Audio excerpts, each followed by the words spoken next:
Hi everyone, welcome back to WHU TV. My name is John, your host as always, and I hope you're all doing well as I always do. I wasn't expecting to come back this quickly because I said when we did the Brighton watch along that I'd take a little bit of a break, but as always guys, I always promise that I will be back to talk to you guys once there's anything decent to talk about, and it looks like we're on the verge of the first signing of the 22-23 Premier League season.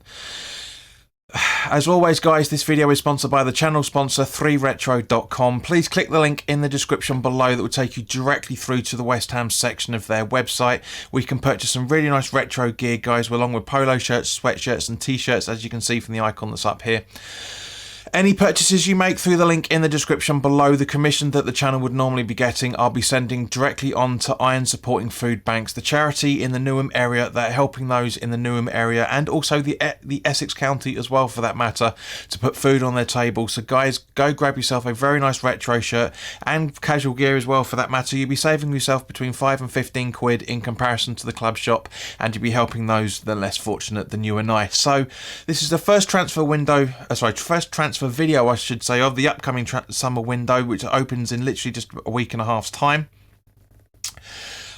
Just to give you a bit of context before we talk about it, I did put a tweet out the other day asking for people if they wanted to come and help us expand this channel, and our Patreon Tony is going to be making some content about transfers, so look out for those in the coming days. But this is the first video that we would talk about, where we're talking about Nayef Aguerd, I think he pronounced his name. £15 million deal, it looks like, from the French team Rennes, who are Ligue 1. He's 26, a Moroccan centre-back who can also play left-back. Now, Rennes finished top 4 in the season just gone, so that's a very, very good sign from that side of things. Let's talk about Aguerd. I don't know the kid myself, so I know obviously that this name's been touted around for a little while, but very, very reliable sources are saying that the deal is all but done, including photographs of him in the new kit. So that's going to be coming around at some point very, very soon. Now, there's also linkage to him coming in and the possibility of Issa Diop being sold. Now, we know this has been talked about for a little while now. West Ham's transfer policy has always been one in, one out. So let's just talk about Aguerd himself. Now, he's 6'3"-ish, so he's slightly shorter than Diop, and he's also a year older than Diop as well. Diop is 25 and Aguerd is 26. Aguerd has had 31 appearances in Ligue 1, scoring 2 goals and 3 assists, or 2 goals and 3 assists. Conceded 26 goals in that season, but kept 12 clean sheets. He was yellow carded 4 times and red carded once in that season as well. So from that point of view, stats don't make everything, of course. And now, yes, I know you're all sitting there thinking, you know, JP Ligue 1 is not this Premier League, blah, blah, blah. But we know that. And also, for that matter, we know that West Ham have always looked at the French leagues. Issa Diop being one of them, of course. Now, in last season, he won 3.1 aerial duels, and he is listed as a very, very strong attribute of him, of winning aerial duels, and also has very strong concentration as well, but is very strong at passing. Now, this is brilliant. His average passing rate per game, depending on where you're looking at, it seems to be around about the same sort of numbers, give or take here and there. 70.8 passes a game, and between 89 and 91%, or 92% I should say, successful passes per game.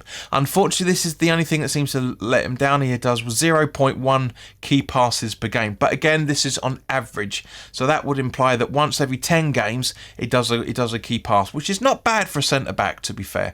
And I say, he can also play left back as well, so good coverage for Cresswell as and when needed as well, for that matter. He's a left-footed centre back, so more than likely going to be out on the left, which you could argue would be Dawson's position. Let's think about that as well, for that matter. And he's averaged 5.6 long balls on average per game as well. Now, his style of play, again, this is something that may work to his detriment. His style of play, that he doesn't dive into tackles, which you can look at 2 ways. One, there's a very good chance we're not going to be conceding stupid penalties from him because he doesn't dive in. But 2, he doesn't seem brave enough to take on challenges as well, kind of like how Cresswell was when he came back from his injury a few seasons ago. So, don't know. We'll have to wait and see, of course. If this deal goes through, we'll have to wait and see. Now, he's had 9 Europa League conference appearances, scoring 2 goals and conceding 9, but keeping 2 clean sheets, and played the whole 90 minutes when Rennes were beaten by Leicester in the Conference League. Was it 2-0, if I remember correctly, back in March? He's had 19 appearances for Morocco, scoring 1 goal as well. So not too bad. As I say, from a centre-back point of view, and these statistics, okay, yes, I say, these only really tells a third or not even half of the story, so we'll have to wait and see what he's playing like. If there's any Ligue 1 fans that watch Rennes and are West Ham supporters, let us know in the comment section below. Let me know your thoughts on this kid as well. But yeah, it's looking pretty good, to be fair.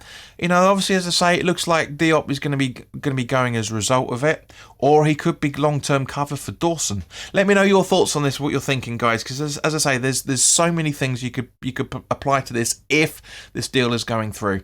So, guys, in the meantime, as I say, keep an eye out for Tony's videos. There's a new series coming up called Tony's Transfer Talk. So he's going to be talking about a lot of things. Really buzzing to see what he does. Tony's a cracking geezer. You know, he's been in the chat for a while here and there. Granted, he's a little bit less optimistic than I am, shall we say, on a few things. But I'm looking forward to seeing Tony's content. But in the meantime, guys, we will keep you posted on everything that's coming up. But obviously the main information is going to come from myself, as it's my channel still. But I'm really looking forward to seeing what Tony does. And I'm looking forward to seeing what you guys think on this as well, and also the videos that he's going to be doing as well. So in the meantime, guys, look after yourselves, take care, and we'll both see you very soon. All the best.